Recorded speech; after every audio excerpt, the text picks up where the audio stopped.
Johnson. So, Prime Minister, your engagement. Thank you, Mr. Speaker. It will be 3 years tomorrow since a chemical weapon was deployed by Russian military intelligence on the streets of Salisbury. All our thoughts remain with those affected, their families and loved ones, and we will continue to seek justice for them. Mr. Speaker, I'm sure this House will want to pay tribute to the people of Salisbury and Amesbury and wish them well for the future. Mr. Speaker, this morning I had meetings with ministerial colleagues and others. In addition to my duties in this House, I shall have further such meetings later today. Let's head to Kim Johnson. Kim. Thank you, Mr. Speaker. Liverpool is a welcoming city, the oldest Chinese community in Europe, but in 1946, the British government ordered the forced repatriation of thousands of Chinese seamen living in Liverpool with their British families back to China, causing lasting emotional trauma. Many of those descendants still live in my Liverpool Riverside constituency.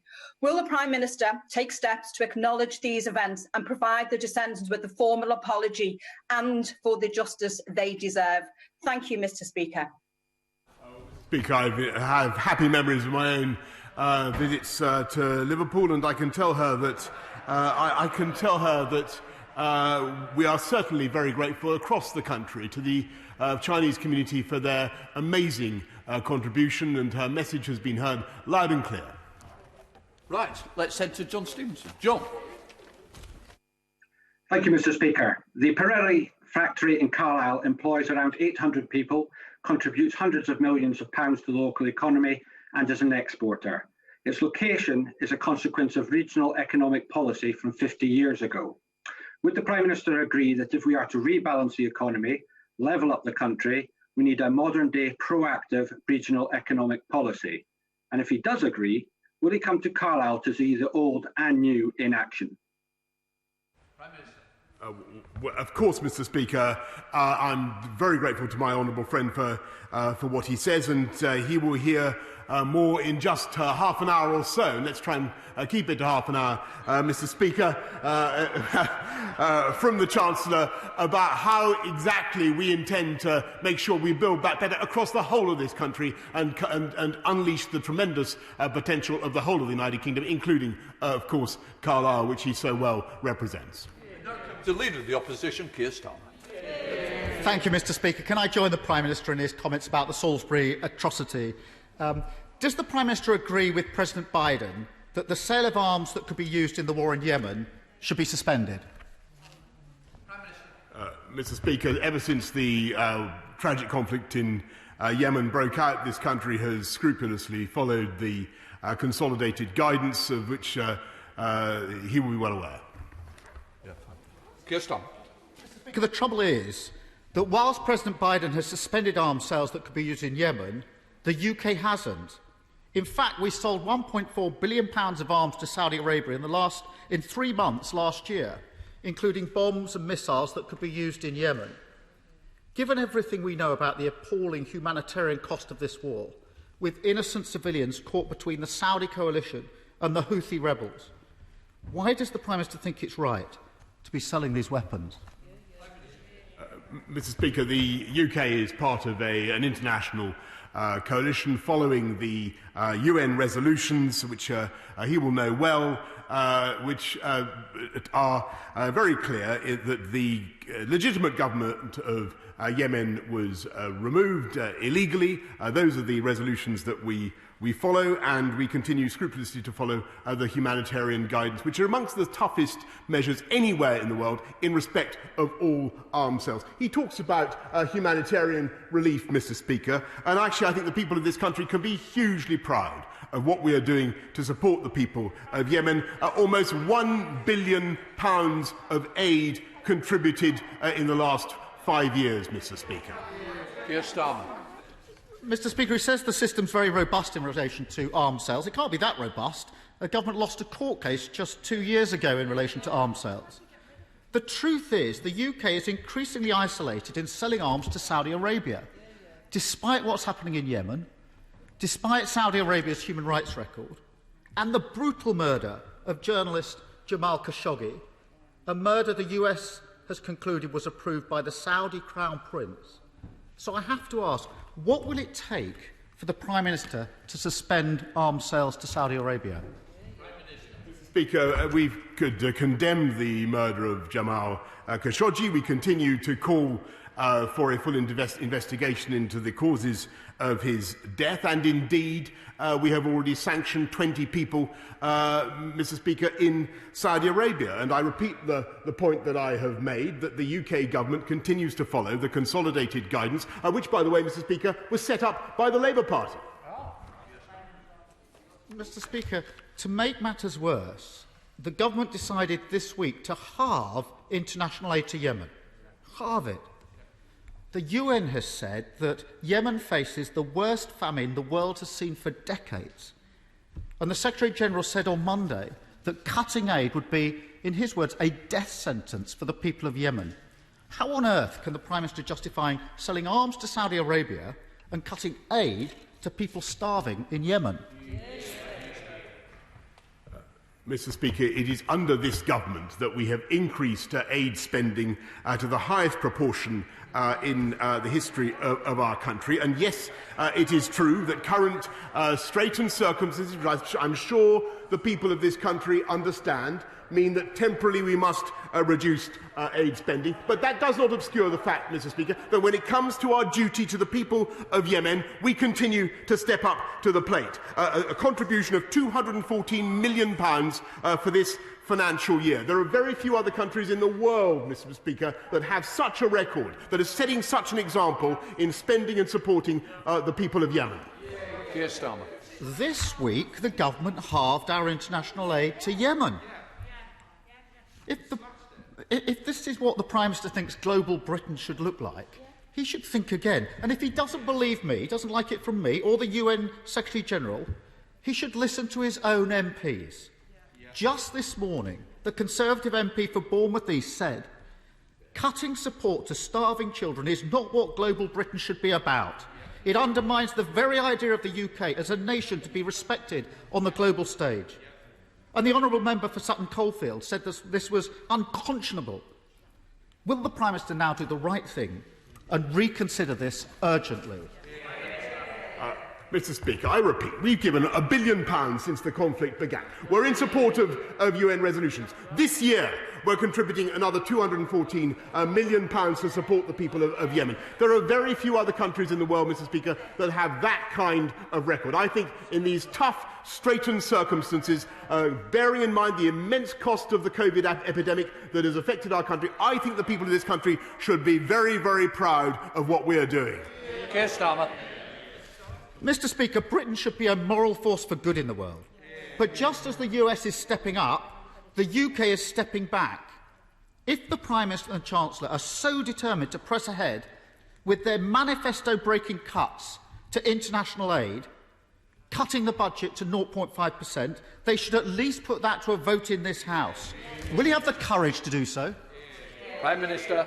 Mr. Speaker, we are going to get on with our agenda of delivering for the people of this country and spending more than virtually any other country in the world. By the way, spending more still than virtually any other country in the G7 on aid. It's a record, I think, of which this country can be proud. Given the difficulties that this country faces, Mr. Speaker, I think that the people of this country will think that we've got our priorities right. He can't work out, Mr. Speaker, what his priorities are. 1 minute he's backing us on the roadmap. The next week he's turning his back on us. 1 week, well, he can't even address a question on the issues of the hour. He's going to have he could have asked anything about the coronavirus pandemic, Mr. Speaker. Instead, he's consecrated his questions. Entirely to the interests of the people of Yemen, Mr. Speaker. We are doing everything we can to support the people of Yemen, given the constraints that we face. We're getting on, Mr. Speaker, with a cautious but irreversible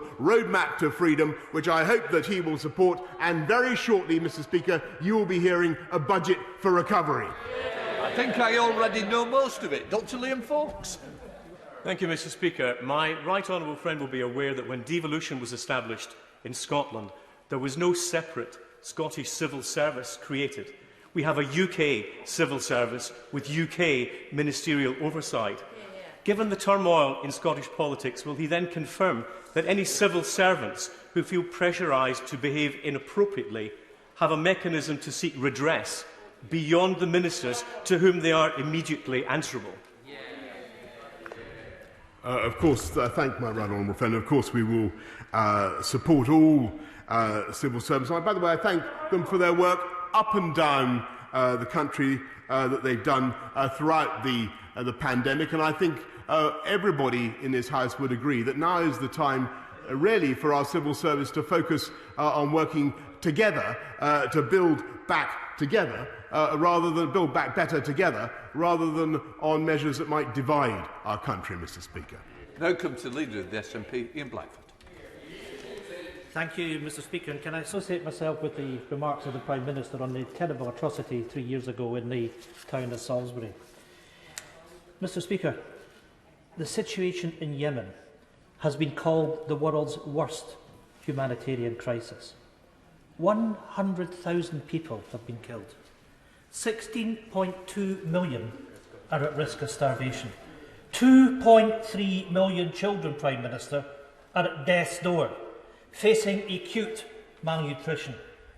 The UK government's response isn't one of compassion. Instead, it is to impose cuts. That's what you're doing, Prime Minister. A 50% cut to international aid to Yemen, a move that the UN chief Antonio Guterres has described as a death sentence. Since the start of the war, the Tories have shamefully backed the Saudi regime through billions of pounds of arms sales and support, despite evidence of war crimes and of the targeting of civilians.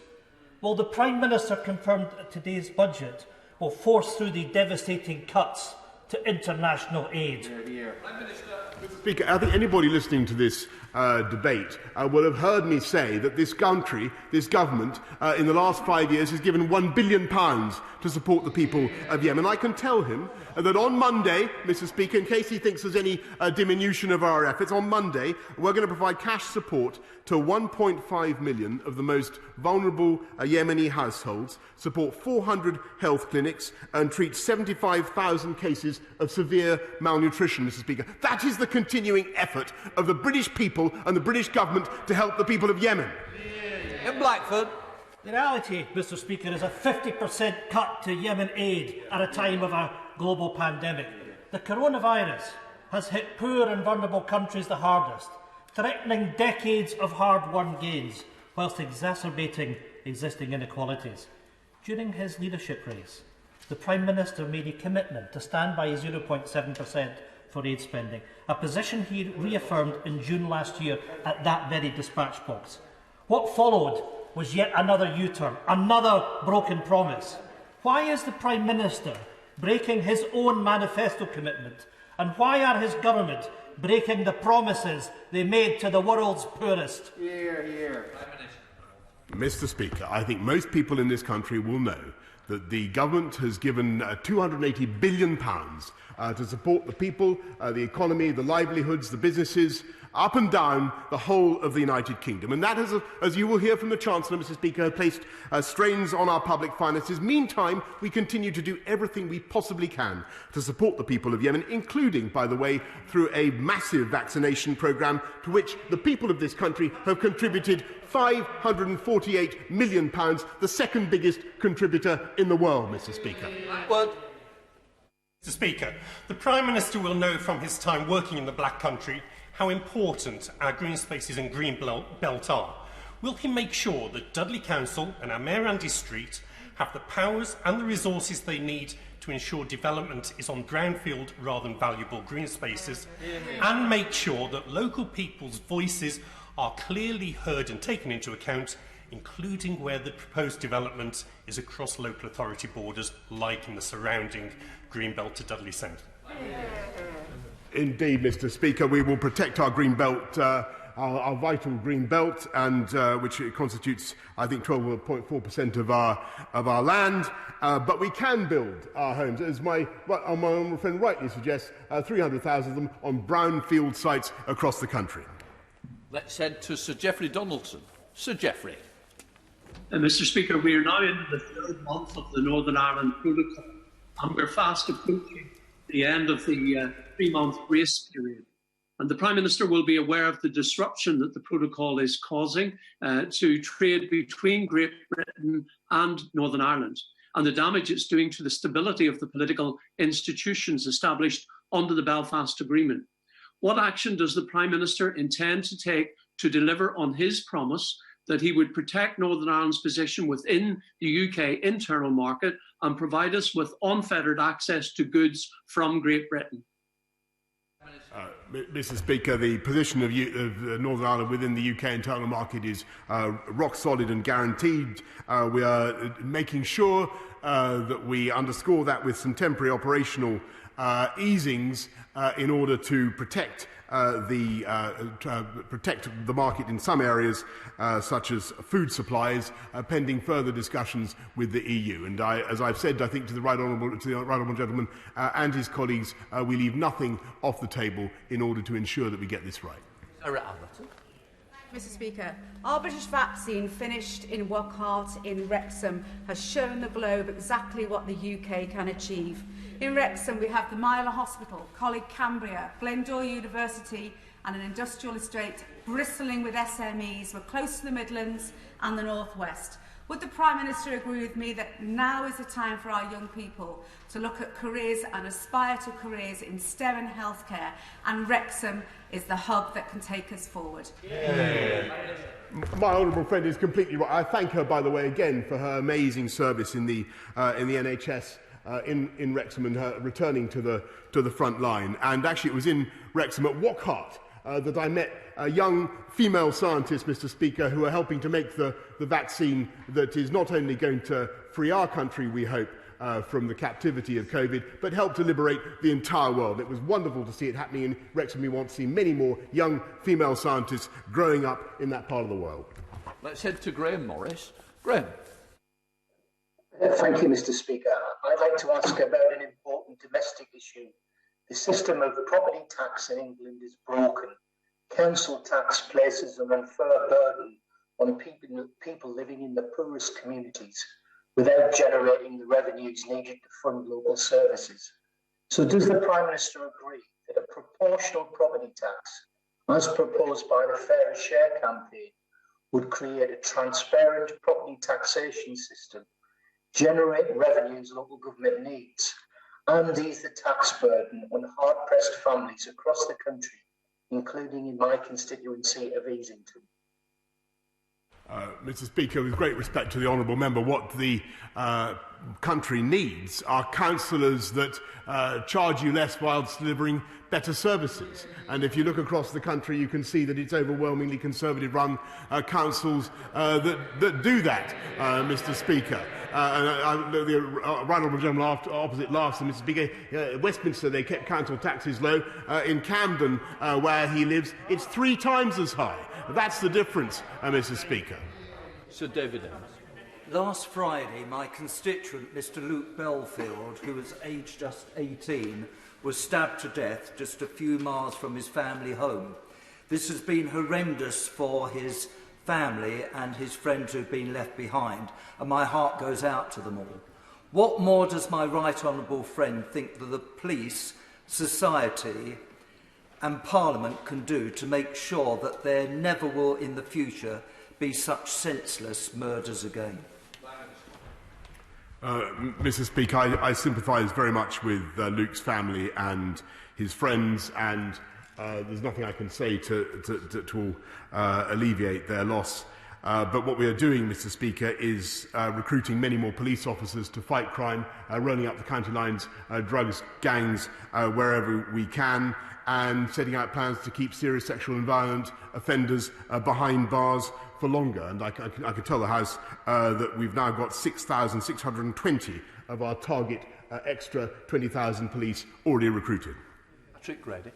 Mr. Speaker, we know that the Prime Minister is the proud leader of a British nationalist party, and he says that his no to another independence referendum in Scotland is final.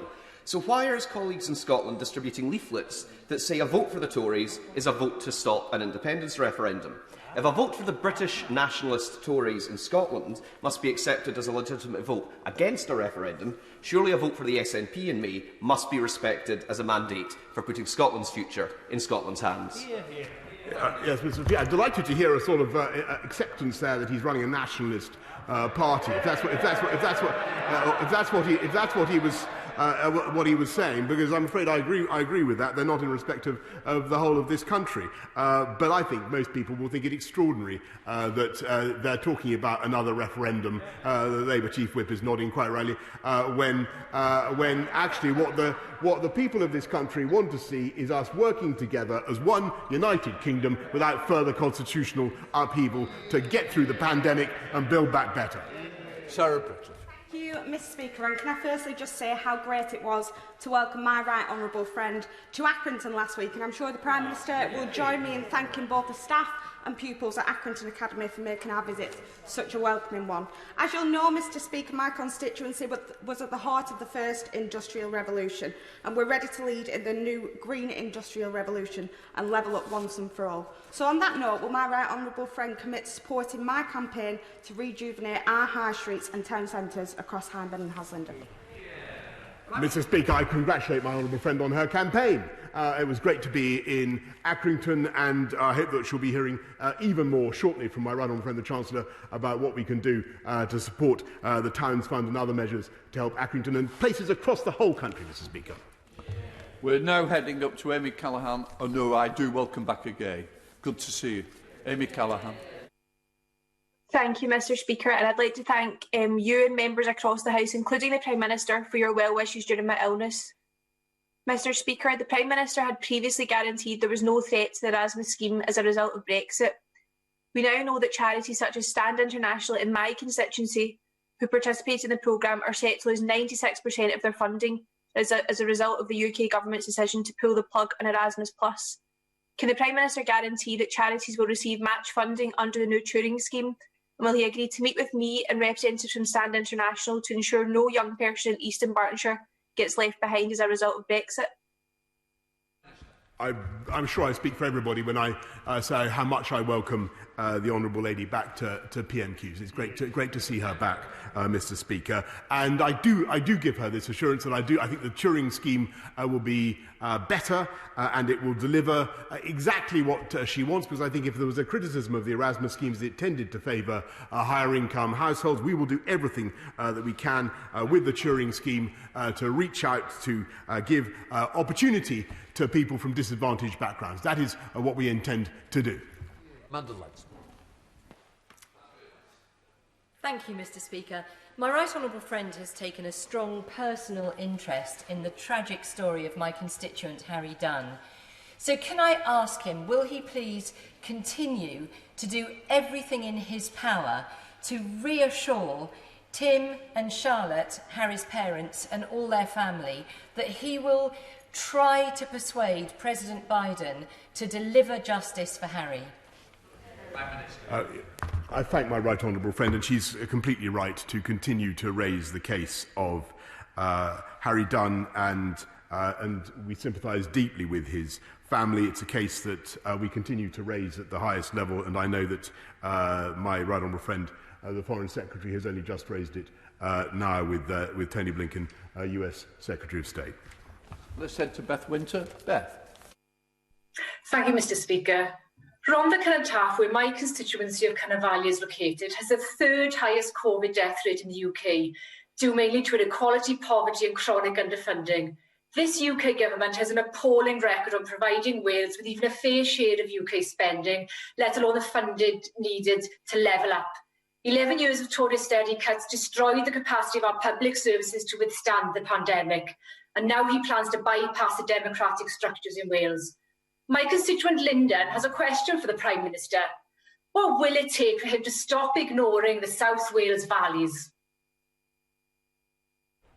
Mr. Speaker, I'm afraid I disagree profoundly with the implication of what she is saying, and indeed with what her constituent Linda is by implication asking, because this government continues to give massive support through the Barnett formula and elsewhere. I think through Barnett alone it's £2.4 billion, and there is now more coming, Mr. Speaker, through the Levelling Up Fund and other and other means. And it's thanks to the UK government that the furlough scheme has supported 3,400 jobs in her constituency alone, Mr. Speaker, and that is one of the advantages of the United Kingdom.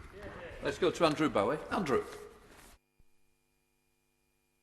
Thank you very much, Mr. Speaker. Only this week, the government once again demonstrated its commitment to the energy industry, jobs in the northeast of Scotland as a whole, with over £30 million committed to creating a green energy transition zone and a global underwater hub. But would my right honourable friend therefore go further and support this most vital industry, vital to developing the energy technologies of the future, based, he will agree, in the greatest part of the country, transitioning to net zero with a long-awaited energy transition deal, which will help transform the oil capital of Europe into the green energy centre of the world?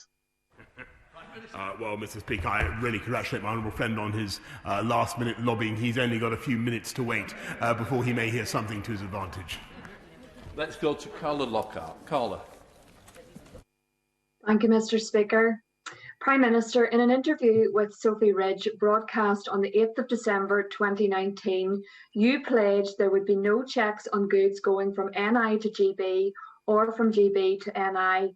While this has proven more challenging to deliver in practice, would you wish to take this opportunity to encourage ministers in Northern Ireland to do all they can? Order. Unfortunately, I'm not responsible, and you is not something that we should be using. My humble apologies. Can you make this an aspiration to reality and to ensure they act in accordance with Section 46 of the United Kingdom Internal Market Act 2020, which stresses the importance of facilitating the free flow of goods between Great Britain and Northern Ireland? Yes, Mr. Speaker, I certainly can do that, and as I said in answer to another right honourable gentleman from her party, we leave nothing off the table in order to make sure that we get that done, and there is unfettered access, NIGB and GBNI. Let's head to Andrew Percy. Andrew. Thank you, Mr. Speaker. The Prime Minister has been a good friend of East Yorkshire and Northern Lincolnshire, and he will be aware that the Humber is the biggest trading estuary in the country and contains the UK's biggest port. So can I encourage him, therefore, to look at the Humber Freeport bid closely and also favourably, as it contains sites in Hull, Goole, Grimsby and the Scunthorpe Steelworks, which are really important for this region's future. He's absolutely right, Mr. Speaker. My honourable friend has mounted an excellent campaign, and the Chancellor, my honourable friend, the Chancellor, will be saying more about that a little shortly. Okay. Thank you, Mr. Speaker. HS2 reduces journey times from Manchester Airport to London from 2 hours 24 minutes to 59 minutes. With the carbon capture that we would generate and the increased capacity to the West Coast Main Line, can I ask the Prime Minister, Mr. Speaker, what prevents governments from putting shovels in the ground in the north now? Mr. Speaker, the answer to that is, as anybody knows who gets a project done on their home or wherever, if you start again midway through, I'm afraid you greatly multiply the cost, but we're going to go as fast as we possibly can. Final question, Danny Kruger. Thank you, Mr. Speaker. The last time the UK hosted the G7 in 2013, the then Prime Minister launched the Social Impact Investment Task Force to catalyse a market for private capital seeking social outcomes as well as financial returns. And this country now leads the world in the development of financial innovations for public good. So will my right honourable friend confirm that the social investment tax relief, which was launched after that summit, will continue beyond April? And will he use this year's G7 to trumpet to the world the benefit of social investment, social enterprise and the social economy in general? My honourable friend has long been a campaigner for the wonderful benefits of social enterprise. I visited some of his own, and if he just waits a little bit longer, he'll receive an update on social investment tax relief, Mr. Speaker. I'm suspending the House for 3 minutes to enable the necessary arrangements for the next business to be made. Order.